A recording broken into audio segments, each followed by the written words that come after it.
Hey, Reginald. Welcome, everyone. I am Crystal Mitchell. I wear many hats, but I operate and own and operate my own business, Mitchell Business Solutions. But that's okay. I take it as it is. I'm actually my own brand, so that would be Crystal Mitchell. I am also the co-director of Recycling Black Dollars, in addition to hosting a couple of podcasts. So one of my podcasts, which will be celebrating its 5 years on the air. It's called The Business Zone with Crystal and Gilbert. I broadcast live every Friday afternoon at 3 o'clock. I also launched a new one this during the pandemic, actually, and it's called the Community Briefing. And this is a platform where we bring all stakeholders, all the community, small business owners together to share in tips and to get to know each other and know who's doing what behind the scenes. I have a quote that I like to use. If you're not sitting at the table, you're on the menu. And so it's very important that you position yourself as a leader and make sure you're sitting at the table where they're making decisions about your life, your business, and your community. Um, and so that's who I am. And networking is crucial to building your career and having a successful career. So that's what we're going to talk about today with these amazing women entrepreneurs and uh, um, CEOs and thought leaders is how do we build our business and make sure that we have a strong networking component happening from the beginning to the end. So I'm excited to meet these ladies. We're going to explore several stages, very distinctive stages of networking, and that's how to build that network, preparing to build that network. And once you have it, building that relationship and maintaining that network so that it will run efficiently, even when you're not putting any efforts in as you build it out. So I'm excited about doing that. Looking forward to meeting the ladies. And Cliff, you are pretty awesome, man. I always have this pet peeve. I love LinkedIn and I use LinkedIn as well. I find a lot of my guests for my talk shows or my podcast on LinkedIn, but I really have an issue when people reach out to me on LinkedIn and they jump right into their spiel. They say they've looked at my profile, but then that's kind of doubtable when they start asking me questions or asking me to buy their services, and we probably are in the same business. So one of the things I would say is when you're using LinkedIn, go through it, read the person's profile and see what they're doing. Congratulate them on their achievements and accomplishments, because all of us like work extremely hard to build our reputations and building our practice and our skill sets. And so make sure you're congratulating us on that, especially if there's any accolades that have taken place or any accomplishments and milestones that they've accomplished. But please read the profile. It really bothers me when I am when I'm someone reaches out to me and just jump right into, can you do business with me and can you buy my product? I don't even know who you are. So no, I cannot buy your product until I get to know who you are. So that's really important in your networking. And that's kind of what we're going to talk about. Hello, Treasure. Nice to meet you. Hi, Crystal.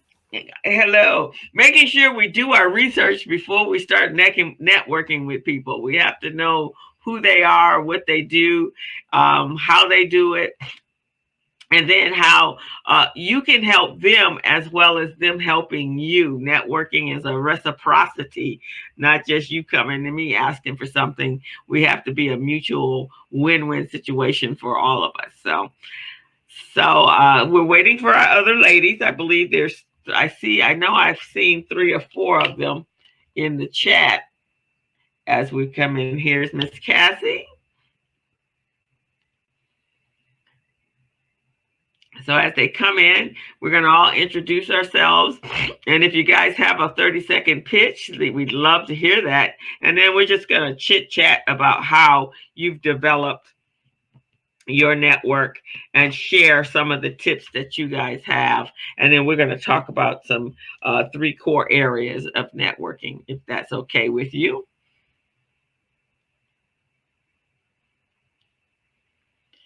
All righty. So I don't know. So as the moderator, so we're gonna. I think all the ladies are coming in at one time, but we want to stay on point. So we're at 10 o'clock. So we're gonna start with Treasure because she's right here on the screen. And as we wait for Cassie and Deshawn to come on screen, there's Miss Cassie. Beautiful. I love it, ladies. You guys look exactly like your pictures on LinkedIn. I like that. So let me ask. So what we're going to do is start with each one of you and just kind of do your 30-second pitch, who you are, what you do, who you serve, and something maybe special about yourself. What do you guys think? I like to ask. I teach kids how to be entrepreneurs, and one of the things that I ask them all the time is, "What is your superpower?" So we're gonna start with Miss Treasure. Oh my gosh. Okay. Hello, everyone. I am Treasure Owens. I'm actually the founder of the Powers Women's Network. It's been around since 1999. And with that being said, is that I provide the secret sauce. So I provide the secret sauce to business solutions, to employment engagement services, and to real estate development. So my superpower is I'm a connector.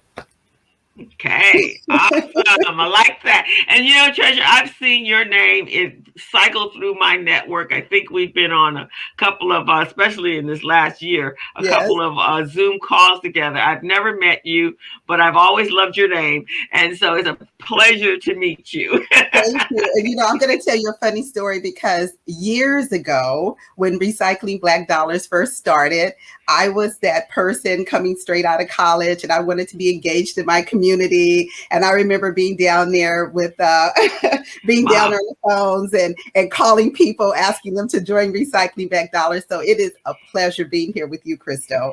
Oh, thank you. So look at that, full circle. Yes. Miss Cassie, welcome, welcome. We're glad to have you today. So tell us a little bit about yourself and what your superpower is.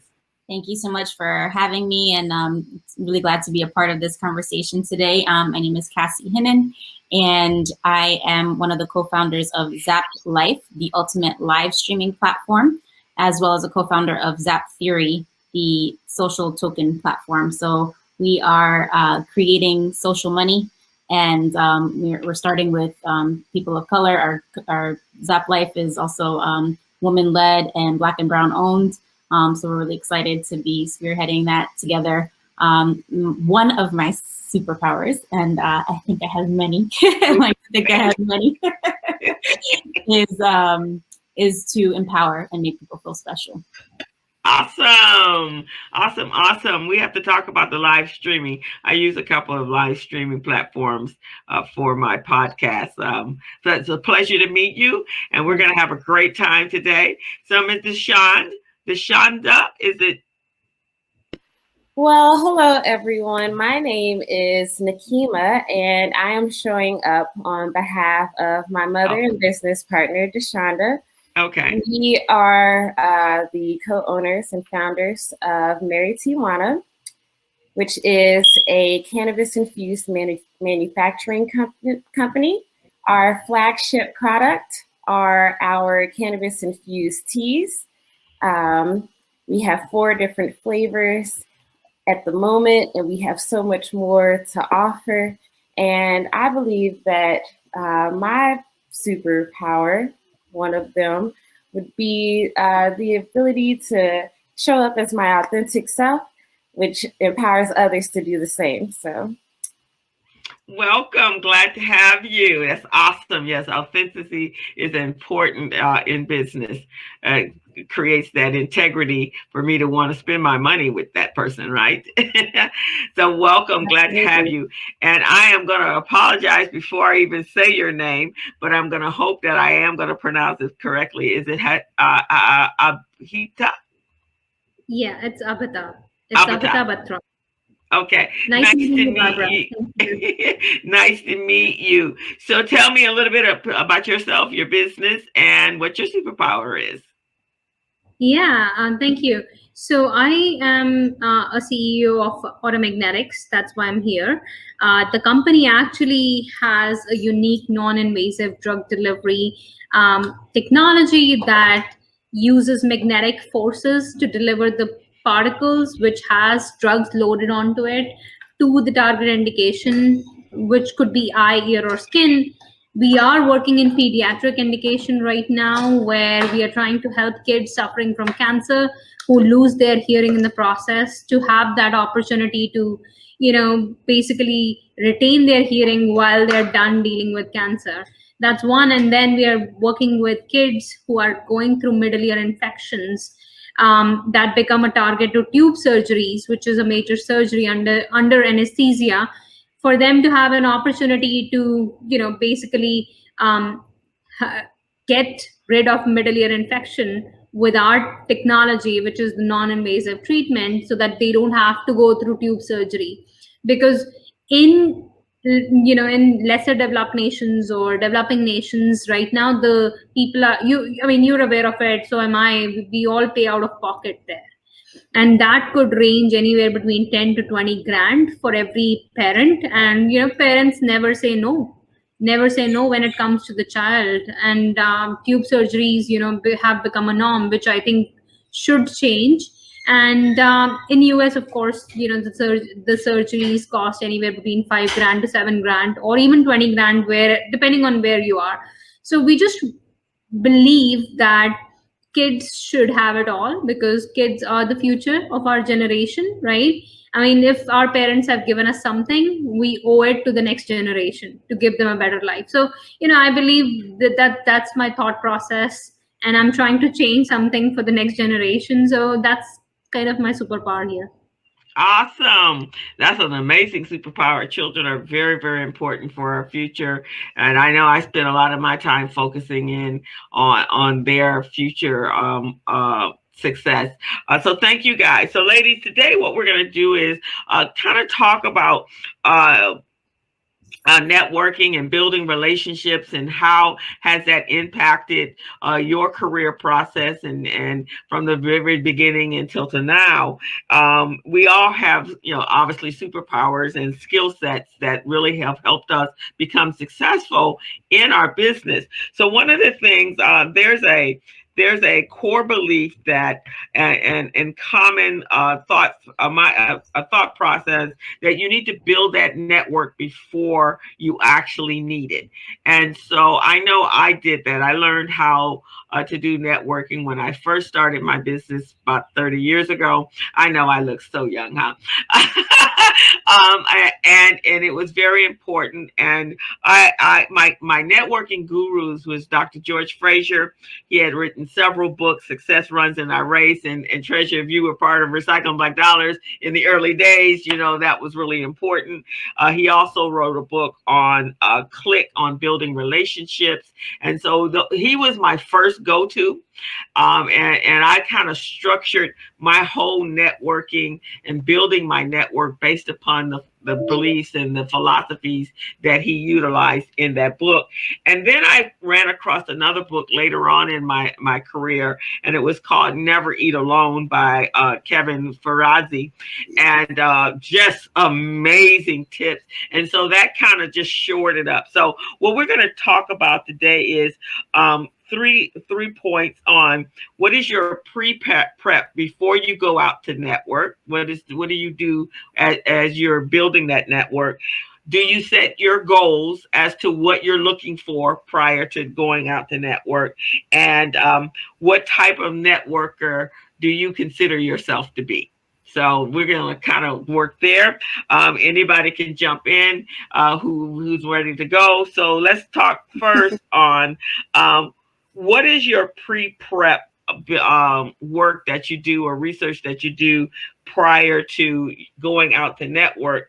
And how do you make your decision on who you want to network with and what events that you're going to go to? And y'all can talk about that. Oh, wait, before we go, Christian just came in. Hello, Christian. Hi. How are you? Oh, sorry. Okay, so well, the backstage platform allows only 5 people to be on the screen, so we got to kind of jump around a little bit. So that's what happened. So welcome, Christian. Introduce yourself. Tell us a little bit about yourself and what are your superpower? What would you consider your superpower? Oh my goodness gracious. Maybe building things. I have no idea what my superpower is. Right now, it's just being on here. I feel really super. So okay. Well, that's cool. Well, tell us a little bit about your business. Okay. Well, I am the CEO and co-founder of DraftCard. And DraftCard is a platform that allows athletes to create a digital resume for their sport and be verified as an athlete. So they can build their brand, they can get verified, they can find coaches can find them, they can share their experiences, and it's all located in one location. So we're trying to really level the playing field for all children to be able to be seen, especially now with COVID. You can't go out there and be on teams, you can't go to combines, and so it's really helping a lot of kids. Okay.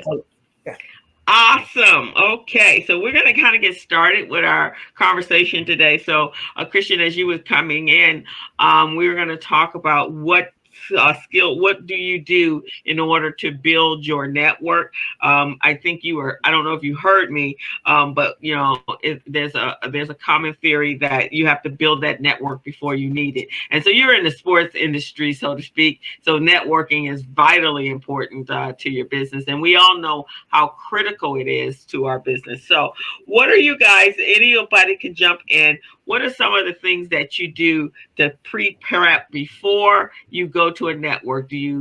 Are you selective on the events you go to, and do you know who and what your goals are when you get there? Anyone want to try it? Treasure? I can try. Okay, go ahead. Here. Old school can jump in. So. Okay, yeah, go ahead. So literally, I don't. I used to look at events, and pick and choose, but you never know who's in the room. So I don't do that anymore. If there's an event that's coming up that I want to be a part of, I go. How do I prep myself? For me, it's all about spirit. So it's all about me praying before I even walk out my door, because you don't know what energy you're going to interact with. And my first and foremost, because that's why I love Cassie over here. She got my favorite color on the wall, yellow. I literally, my whole thing really is to just allow my light to shine. And for those who are supposed to be within my space, to gravitate toward me as I gravitate toward them. It's about connecting, and that's why I call myself a connector. It's about connecting and making sure that if it's an opportunity that can be created, not just for you, because I work with so many different women, I'm always in the room looking for who I can network somebody else with. And so when I'm in a room, it's not about me, it's about what I can bring back to my tribe or to my group of women and say, if this can't benefit me, this possibly can benefit you. So I believe that serving others and being able to go out there and not really focus on me, but focus on what I can do to bring back to serve others. So that allows me to build my network. Like you say, old school. George was one of my first books that I ever read, and it just evolved since then. So I do believe being in the room, I'm so glad things are opening back up, because now you get the opportunity to network face to face, where you can really feel someone's energy. So I'm all about the face-to-face networking. I love social media, don't get me wrong. But there's a lot that goes on behind social media that you actually don't get the opportunity to see. And so for me, it's really just being at any event that I feel that can benefit my tribe or anybody within my tribe. So awesome. Great advice. Great input. Cassie. Awesome. Thank you, Treasure. I noticed as soon as we popped on the screen, I was like, oh, my background matches her blazer. I also love in-person networking, and for me, it's body, mind, and spirit. So eating something like brain food when I go into a networking event helps me. Like I like to have like salmon and spinach. It's like one of my go-to meals. Yes. Make sure I have my B12 vitamin and I have my water bottle. You know, like obviously also the connection, the spirit being in the right energy, and then the mental for me. So stepping out of my own way, letting those sometimes those negative thoughts that creep in that are like, oh, I don't really want to talk to these people. But the funny thing is that I always really do love talking to people. So at the end of it, I'm always like, why was I even thinking like I didn't want to talk to people, when it's just like that icebreaker, that uncomfortable, maybe like first conversation. And you know, that happens with some people. Maybe some people don't get that. But for me, it's just kind of ripping off the Band-Aid, or I guess in a more positive light, looking at it as self-talk and getting excited about who I'm going to meet, and being open to who I might meet. And along the same lines of listening, being open to listening, so that those connections can be made. Because whether or not I am able to work with a person or benefit from what they're able to offer, I'm not so selective on who I talk to, because it's not always who you know, but who you know knows. So I think just being open to listening and seeing where you can provide value to that person, and then everything kind of opens up from there. And whether or not it's a direct connection to that person that you speak to, because you've done that, and I just had this conversation yesterday with one of my business partners, because you've done that, you are now open to receiving as well, because that's just the way that the law of attraction works, right? Like if you're putting out and giving, then you're open to receiving. Awesome. Christian. Well, I think I agree with both Cassie and Treasure in that you do have to mentally prepare yourself sometimes to go into a group of strangers. But, you know, like you said, Cassie, that it's always like you force yourself to do it, and then you meet some pretty neat people. I think that listening is very important, like you said, too, because I feel like when I go to these things, if I can help somebody, you know, not necessarily what goes around comes around, but if you give out good and you help others, you're going to get it back, you know, paying it forward. And, you know, and like you said too before, when you were opening up, I don't want to be on the menu.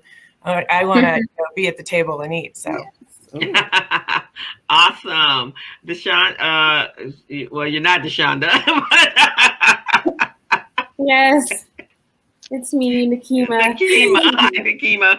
So, what are some of your prepping and for getting ready for a network? I think it's important to be prepared with, you know, business products, your business cards, pamphlets, things that you want to exchange to be identified as a person representing a company. I think it's important to represent yourself for the occasion.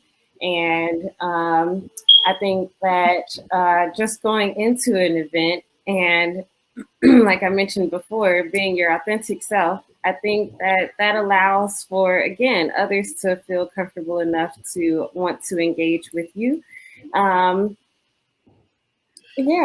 think that all of those things are very important when heading into a networking event. I personally find networking to be fun. I like to meet people. I like to discover people's stories. And so I do like to talk and, you know, just get to the depths of a person. I think that can help when you're in a networking event, and it can come off shallow when you know what everyone's intentions are to meet up. So to be able to connect with people on deeper levels, I think, you know, transcend that interaction into a meaningful, you know, business connection or friendship or whatever. So I think when you go into a networking event with a clear conscious in mind of not so much what you expect, but just something, an experience to be had. I think that you walk away from that with so much more because you didn't go into it with expectations, but you walked out with a lot. So it, it just depends on mindset, I think. Okay, awesome. And Hita, Kapita. Apata, Yeah. Apata, and your experience Yeah. in preparation. Yeah, I think I kind of agree with everyone because you guys have touched all the main points, right? You have to be prepared when you enter the room. You have to have that open mind. You have to be aware of your surroundings, and you have to be aware of, that you have to be a good listener, right? I mean, if you listen to the people that you're dealing with or interacting with, some of them may want to work with you because of some overlap or not, and some might be the right people to work with for your friends or family, or for your colleagues. So as I said, I agree with you guys. It's all about the right people. It's about the right time. Some might be for you, some might be for someone else. So for some, who are not for you, you're probably a linchpin connecting them to someone else. And I think that's also very important, because I have always said it takes a village. You never do it alone. Even in the company, it's, even if you're a CEO, it's your team that's working hard as you are to get to where you are. And even in your life, right? I mean, look at our personal life or professional lives. It has to be a support system that takes you somewhere. And, we as women, we know it better than anyone else.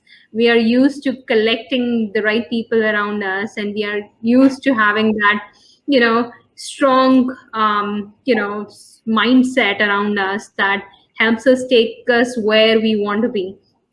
And it's all about being there for the moment, and then mulling over it, and then, as you all said, basically execute, network, and then finally execute with the right people, and taking the whole concept to somewhere where you think you could work with that person. So, and I've done that many times, and I'm sure you guys have done that as well. One of the example is, my husband's co-founder was actually introduced to him by me, because I and him used to work together. So that's one of the concept, and now they've created an amazing company that's going to be around $200 million. So having said that, I've done this in the past, and no, I personally am a co-founder of multiple companies, but that's how it is. Sometimes you have to do that for other people, and sometimes I've done that for other companies as well, where I'm an advisor, because I cannot be a CEO of every company. I cannot have every product get launched in the market. So if you look at it objectively, yes, you do what you do. You have the people around you, but when you start helping others, they start helping you as well in some way. So I guess we are on the same page, and I guess we are doing something right here. Of course we are. Yes, we are. One of the things that when I first started my professional business, my entrepreneurial business, I had to find a network because everyone I knew were still working for corporate America, and with a whole different mindset than I had. And so building my network was almost starting from scratch. And so what I had to do when I would go to events, I was always looking for that introduction. And so one of the first things that I do when I come into a big list, if you go into a conference or networking, I always see if there's anyone in there that I know. And then if they're talking to someone that I want to know, and then I make my way over to them, and that way the introduction can be made. And over the years, I've had clients, like, I'm so uncomfortable with this process of walking up to people that I didn't know. So one of my advices is, I'm like all of you guys. I'm a connector as well. Barbara Lindsay calls me a Pied Piper. So I collect people because I never know when I'm going to need the people. Right? So yeah, I just want to chime in and say that on that note, it's so important to keep notes, right? Because it's, if you don't have, like, you can be like, oh, who was that person from that thing that I met 2 years ago, and they would be great for this other thing, right? And so if you don't have notes on people or like some kind of organizational system for yourself to remember, whether it's a person's name or where you have that person's name, right? Like if you connected on LinkedIn, remembering that you connected on LinkedIn. If you connected on Facebook, making sure that you remember that part. But keep notes of who you met and something special about them too. So that way, when you do reconnect with them, you can ask, "Oh, how are your kids?" Or, "Oh, how's it going with that particular venture?" Something special that's gonna make them feel special that you remembered that about them. And that's that listening component, right? So being able to, and also finding out if there's anything that you have in common. So, we all have our own hobbies and skills and things that we like to do outside of our workplace. So I play tennis and I garden. And so those are key points for me to be able to utilize when I walk up to someone. What are some of the things you like to do? And then if we have synergy, then that really starts to help build that momentum. How about you guys? Is there something special you do when you're walking into a room that you've never met anyone there? You're a little nervous. Yes. You don't have your sidekick with you to make it easy. Is there anything that you ladies do when you walk into a situation like that? Well, I could say for me, walking into a room with a bunch of people that I don't know, and I've done so many, and you're a little nervous. I'm in here with these individuals, have no clue who they are.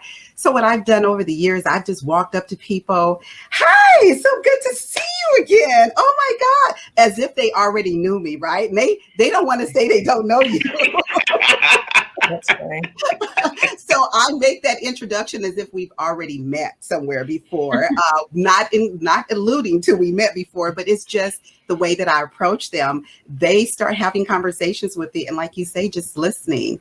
And then sometimes they'll see you across the room and they go, "Oh, I want to introduce you to someone. You said something earlier." So I just go in and I just introduce myself to people. Some people are receptive, some are not, and it's okay. Yeah.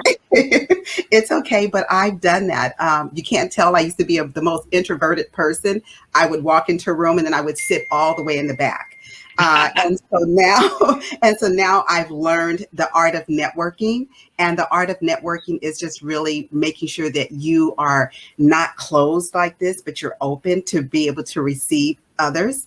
And so therefore, when I walk in the room, I'm already open and I'm just going to receive all of you. So I will go up and I will introduce myself to you, and see what happens from there. So that's my little thing of walking into a room of people that I don't know. You already know me. Awesome. Anyone else? I tend to start with a compliment. So finding something, going to Nikita, is that how you pronounce your name? Nikita? Nikima. When she talked about, being authentic, like finding something you really do like about the person, right? And so, and it shouldn't be hard. There's usually something that you can find in a person.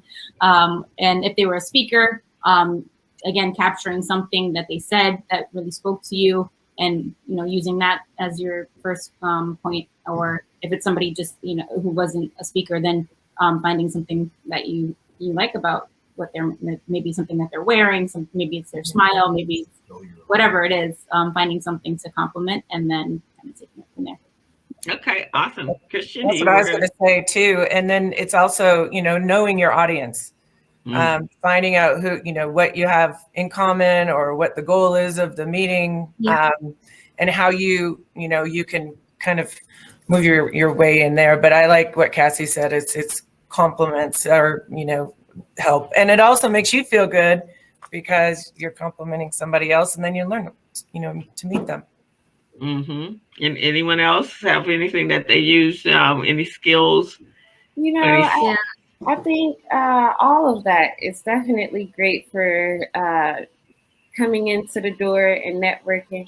I think also what could help is having a short little pitch about yourself and who you are that you can use with different people at different times.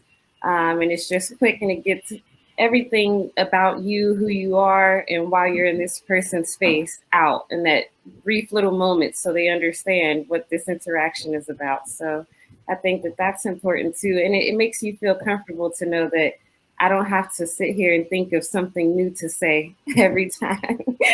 I have this pitch that I can tweak here and there that will get my message out effectively and quickly, and it's friendly and it does the work. So, working on that elevator pitch, as they call it.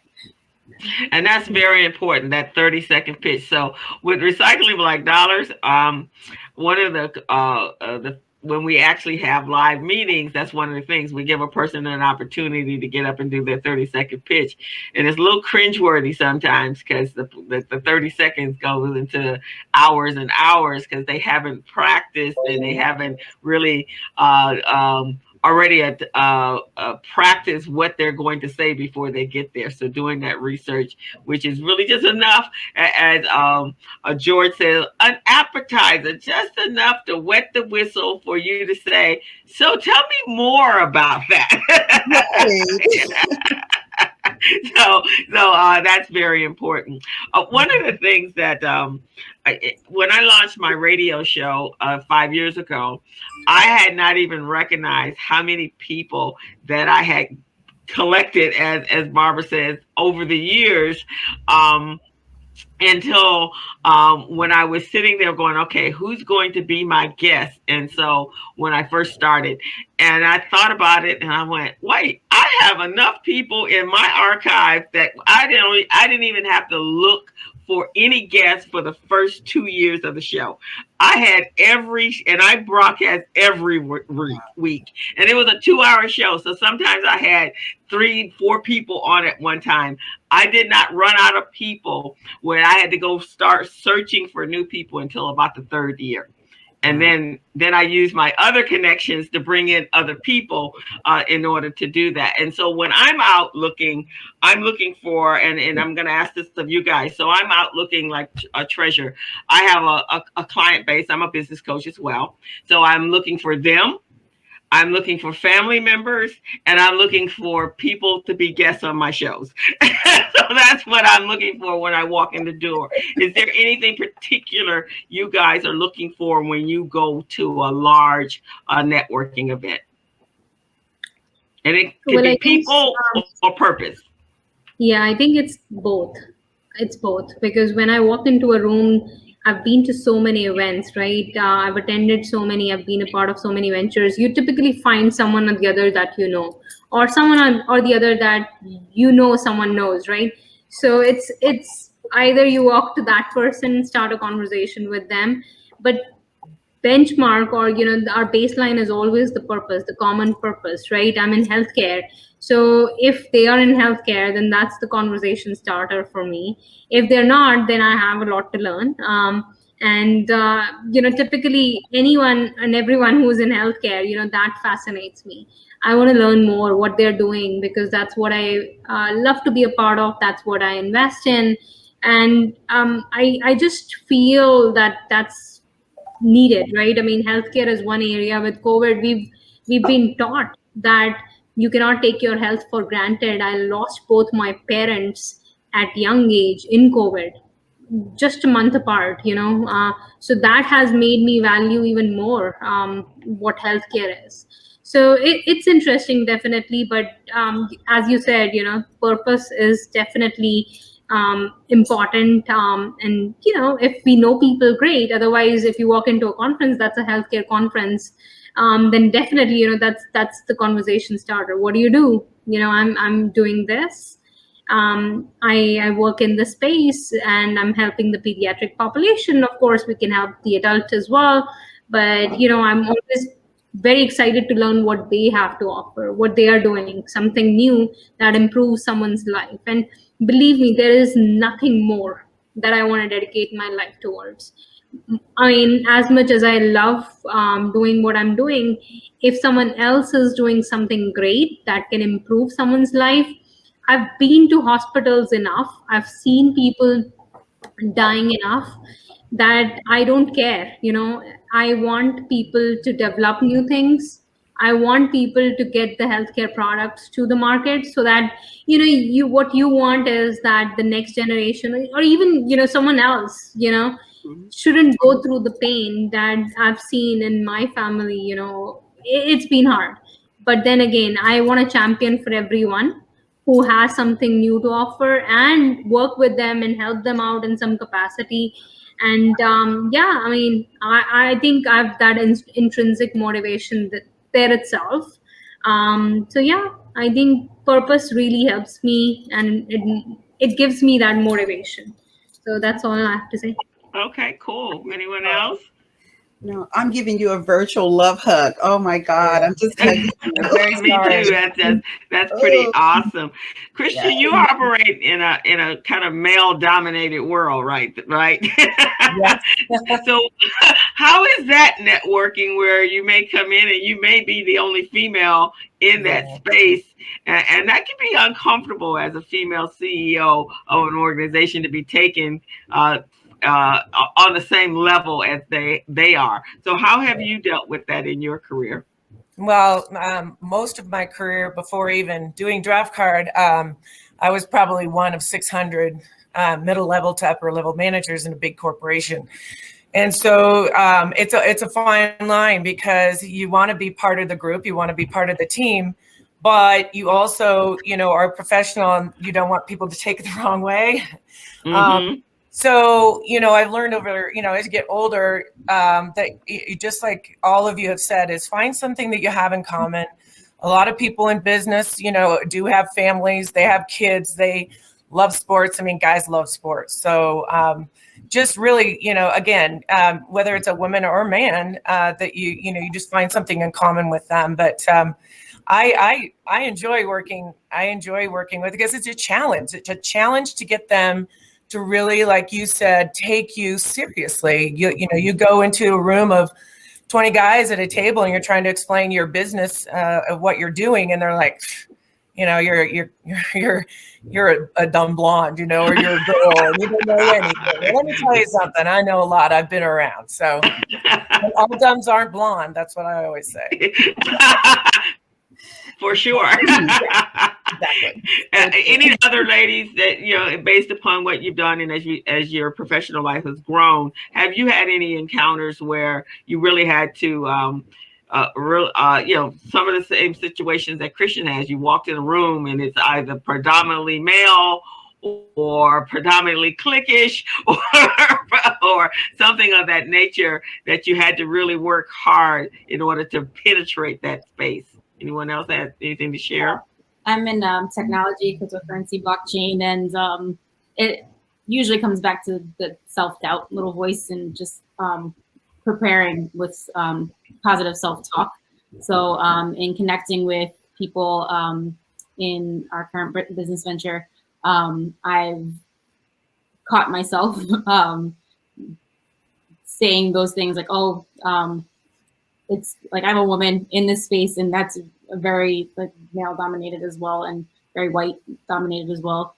And so it's reminding myself of all that I've done and accomplished and know, and being confident. Really, I think just having that confidence, which is you know, you have to do, just pump yourself up.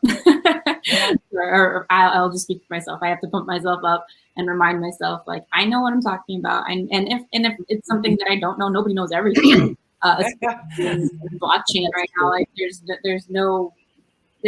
moving so fast that I just kind of try to stay in my lane, and again, maintain that positivity, and go based off of the foundation of what I know that I know. So Okay. And I just want to piggyback on that. Awesome, Cassie, and Christian, for you too.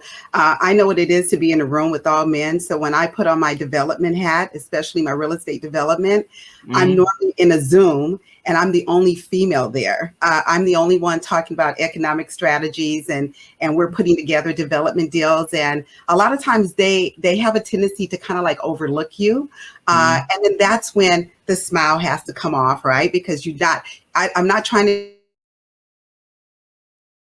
Marilyn Monroe in the room. And I love her line in Gentlemen Prefer Blondes. And she said, a pretty woman Right, and if you guys know that line, Right. so sometimes that line from her, and so it's just really, like you said, being your authentic self, and then also letting them know that you're in the room to contribute, because a lot of times, like right now I'm in a big development deal that I'm working on within Tanzania in Africa, and so most of the people in that room is men, and I'm trying to bring women to the table because I want us to be able to be a part of that diaspora that's going there, and a part of the business strategy and economic development that's going to be taking place over there. So by me now only being the female in the room, I am the one that's always speaking up. No, we need more women at the table. I understand that you guys know what you know, but then understand that we know what we know as well. And so it's really trying to be able to create that synergy and get them to understand all of the other aspects that we bring to the table. But sometimes it's really hard when you are the only female at the table. And then I also noticed that they're within the age difference. So for individuals my age and older, it's like the old boys club still. Like it's really still the old boys club, trying to break in and really trying to get them to understand your mindset and what you bring to the table and what you're trying to contribute. So that's why when I started in 1999 Powers Women's Network, was because I came out of college with a degree, but every company I went to only wanted to offer me a receptionist job. And I was like, excuse me, I'm a college graduate, So you're like, I didn't go and do all of this education and training just to be a receptionist. So it's like we've always had to work our way up, right, ladies? We always had to let them know that we are more than just a secretary in the room. And so that was my whole strategy when I created the Powers Women's Network. Was I didn't want other young ladies as I grew to grow up and not being able to know that they are able and capable of having that seat at the table. And then I just branched off, spending 25 years in banking and then coming out doing the empowerment. It's always been my passion to really empower other women and to be able to say, hey, come join me at this table. So I may click on the next Zoom and all you ladies may be sitting at that table. There you go. Hey, one funny thing about you were saying is, I think that like when you get out of college, you look young, you are young, you're selling to older people. I always got that, I didn't, I was a young girl out of college. I didn't know what I was doing. So I went out and bought fake glasses with clear lenses. And I would, kind of dress a little Trumpier. And, everybody's like, wow, she's really smart, because, it's all facade, right? It's how you present yourself. So Absolutely. It's kind of, again, seeing your audience. If you're marketing to teachers, you might want to dress like a teacher. I always tell my kids when I'm teaching them about networking in the entrepreneur process, I said, always, for me, I like to know that when I leave the room, people know that I was there. And so I always I have 2 questions and a statement. And so I had told one of my students that, and so that means you're listening, right? So you can write down 2 very, obviously intelligent questions. But the whole idea is when you leave, they're going to ask who you were and come after you to get your card. So when Barbara Lindsay calls me the Pied Piper, that's what I usually do. That's my technique. And so then I know when I'm leaving, they're going to ask me questions, and that statement is usually tying me into those questions, right? And so one of my kids, he was talking to one of the judges. They compete in a competition, and so the judges asked him something about building his network or something. They asked him, and he goes, my teacher told me to ask 2 questions and make a statement. That is how I make myself known. Wow. I was like, oh. Oh my God, that's awesome. I love it. But that's what happens. And so, and the other technique that I always used is that I become the one that's hosting the event. And I learned that early on. My first business was a dating service for people for Black professionals, men and women. So I would have to go out and and to build you could get the women, but you got to build the men database, right? So I would go out, and that was fabulous because one, I got to meet the men first, and I could pull the ones that I wanted to talk to, but with the premise of I have this dating service, and we have these amazing women, and I need to get to know you, and we're having an event next week, and would you love to come? And they're like, oh yeah, sure.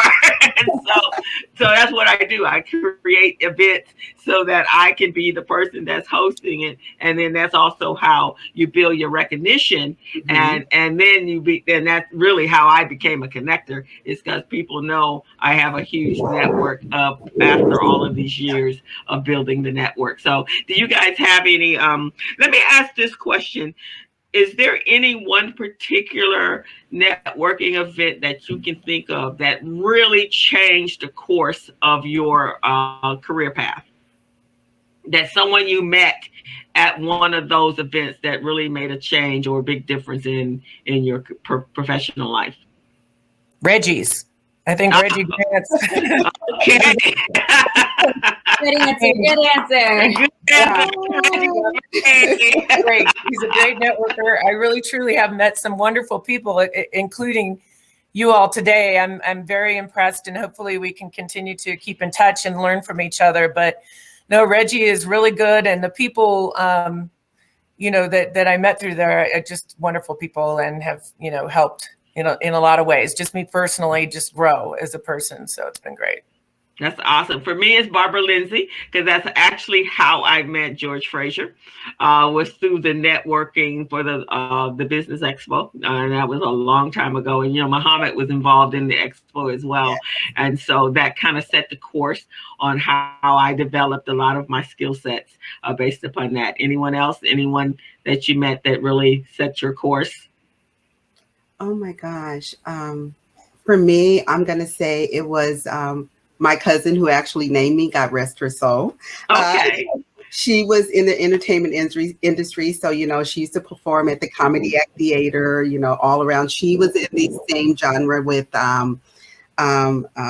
when Martin Lawrence was coming up, along with, oh gosh, and I don't know why his name Robin Harris. Okay, early days. Building with Robin Harris, and so she actually was one person that I can actually say that was just an amazing person, and literally, really, her name was Ghetto.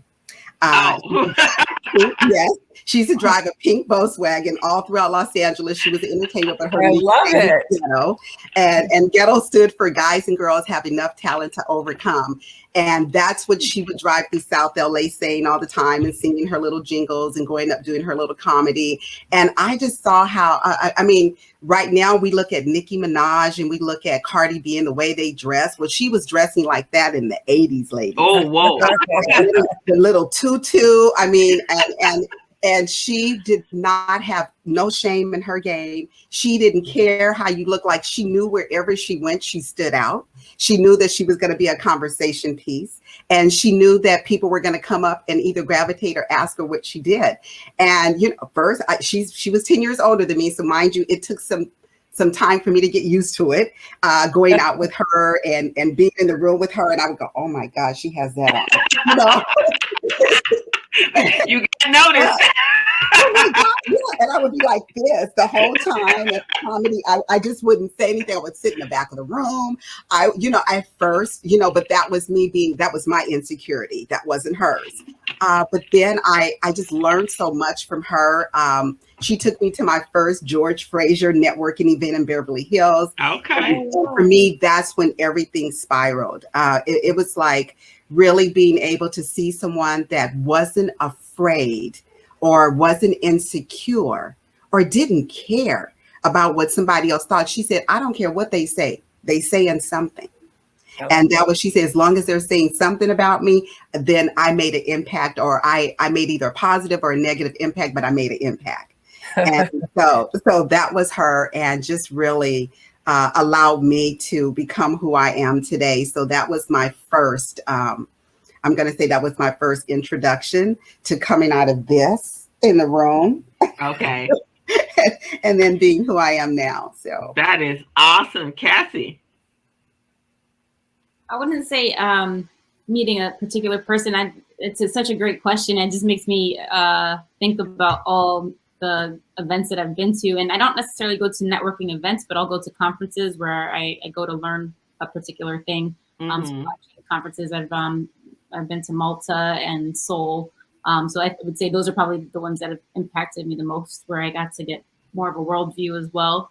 And through meeting the people, it wasn't during the conference, it was like the after times, right? So the downtime, and that's where you really get to connect with people when people are just kind of letting their hair loose and feel comfortable. So meeting people in that way and having those conversations kind of outside of the conference, but going to learn during the conferences and then meeting and networking kind of afterward. Okay, and my last question is, and Treasure has already identified who she is. What for your other three ladies? What if you were to put a tag to yourself? What type of networker are you? Are you a mentor? Are you a prominent leader? Are you a super connector? What would you call yourself? Connector. Connector. Yeah, I'd say I'm a connector as well. Mm-hmm. Okay, all right. And I think it says she was a connector because she brought her husband. A connector? Yep, I am a connector. Okay, awesome. I think I kind of carry connector and mentor just based upon what I do for a living as a coach.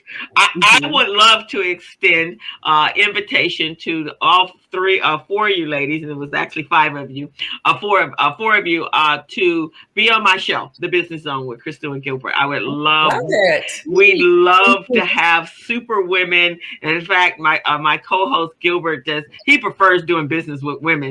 And smart. Well, his rationale is they pay on time and they listen. That's why he prefers doing business with women. And when they push back, it's probably because they're right. Right. Exactly. He's okay with that. And if they're not, just listen. And then you think it's your idea, so yeah, he says that because and I think as women, we kind of are, and women business owners and doing what we do, we're pretty alpha, right? And so sometimes we might ruffle some feathers for some people that are not men that are not comfortable with that alpha woman and how to deal with her. And so he's an amazing compliment to me because he recognizes that that's who I am. So I would love to have you ladies on because that's what we do.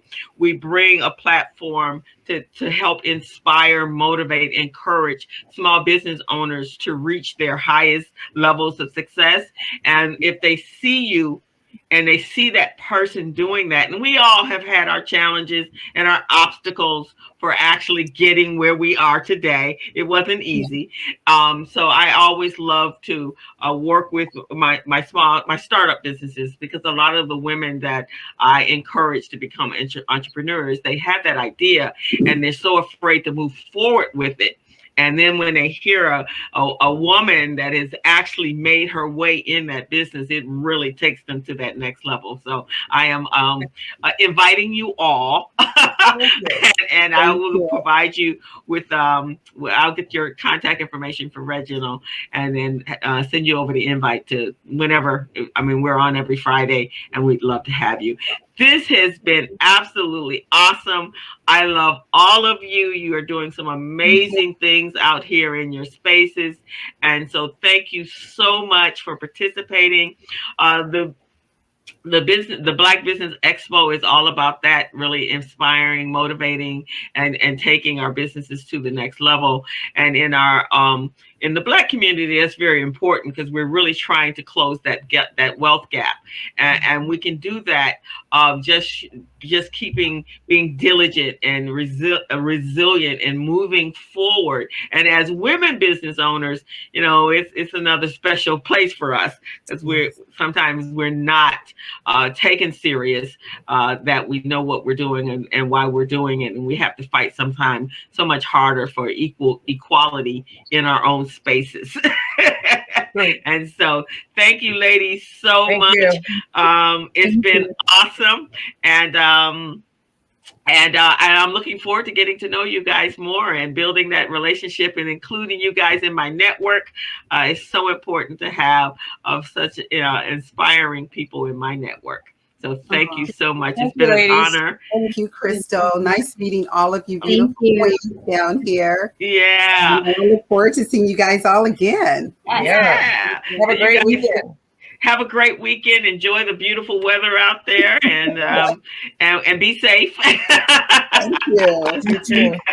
Awesome. Bye. Thank you. So, Reginald, we're gonna bring you back, and the next component, the next part of our event here is to go over to the networking, and if there was anyone you guys saw and would like to meet, we're here, and I guess Reginald's going to help direct us there. Reginald, are you there, Mr. Reggie?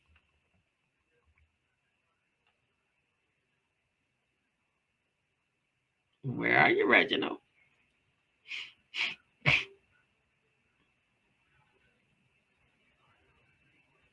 Hello? So at this point, everyone, we're going to go over to the networking section. Reginald, are you going to give them instruction, or Renell or Cliff or somebody? Hello. Hey, I'm back on. Amazing. That was freaking outstanding. Outstanding. The ladies were outstanding. All I had to do was moderate, man. Fantastic job moderating. Yeah, the ladies were. But everybody brought some significant value to the table. Yes, I think so. I Powerful. think so as well. Powerful. Significant. A diverse group of world-class professionals, not just women, but just world-class individuals that elevated people. Everybody that was in the room, everybody that sees that has to have a tremendous amount of takeaways that elevate them and improve their lives and add value to their lives. So I want to thank you for doing a great job. And each and every one of the women that got on, they added value to somebody's life today. And that's what it's all about. So we're just excited to be working on our event September 18th, the Los Angeles Black Business Expo. We want you to join us, be a part of the movement, to elevate people, to help your business grow, and to put every people in a position to win. And that's what it's all about. Awesome. So if Cliff and you're going to join, I'm going to leave out and let you guys carry it on from here. And we're on time. All righty. So thank you, Reginald. That was awesome. Sounds like a plan. Well, we're actually going to do a lot of networking now. We're going to, everybody. Thank you so much. Amazing as always. All right, ladies and gentlemen, now it's time to do a little networking. Make sure you click on that networking algorithm. It is an algorithm that will randomly connect you with people. You can have conversations. The platform is open for another 33 minutes. Have some conversations, connect with some people, type your name in the event or the stage chat, and make evolve a relationship. But it's not just networking. It's about, as the women said so eloquently, it's about evolving relationships. Evolving relationships. You can have a conversation with somebody on a personal, direct level, and that's how you grow your business, because you never know who's looking, especially now that we're using these dynamic platforms. We have people from all around the country, all around the world. I think Miss Batra is still in India. She may be home. Cassie's in New York. Crystal's in Utah. Kristen Curry's in Utah. Crystal's in Los Angeles. Treasure's in Los Angeles. Who else is on there? Deshonda and Naima are here in the Irvine area of Los Angeles. So, world-class people. We have people from around the country on here. Washington, D.C., Atlanta, Georgia, New York, New Jersey. So it's a way to connect and elevate yourself. Again, our next event, our big event, is September 18th, the Los Angeles Black Business Expo. We expect you to be in the house, and we're looking for Cliff Pierre to come on right now. But again, I want everybody to connect via the networking algorithm. So leave the main stage, go to the networking, connect the dots, have a conversation, see how you can create a new friend, a new business ally, a new partner. And partnerships are a way to elevate your business faster, to extend your network. Okay, so amazing job, everyone. Thank you so much for the Los Angeles Black Business Expo team. We'd like to thank Miss Barbara Lindsay, the founder in 1989 of the Los Angeles Black Business Expo. And now we are a global virtual venue. Maybe we'll have a component, a hybrid component, and we'll do that in September. We'll discuss that with our team. Tracy Brown, our producer, Cliff Pierre did a fantastic job explaining how to leverage LinkedIn. And of course, we had Ronell Miller, HBCU Heroes, discussing how to leverage this platform, because again, we use this platform, you use Zoom, you use all kinds of platforms, but this is one of the ways that we'll have to connect with people from around the globe. And we want to go back where we actually have in-person events, but even those events will be simulcast or broadcast, so you'll be able to have a world extension of your business and your opportunities to connect with people around the world. I'm Reginald Grant. This has been the Los Angeles Black Business Expo. We appreciate you. We thank you so very much for participating. And please go out and meet somebody new, connect with somebody, create a relationship that can evolve your business and elevate you. Have an exceptional day. Thank you so very much. The platform's open for another 30 minutes.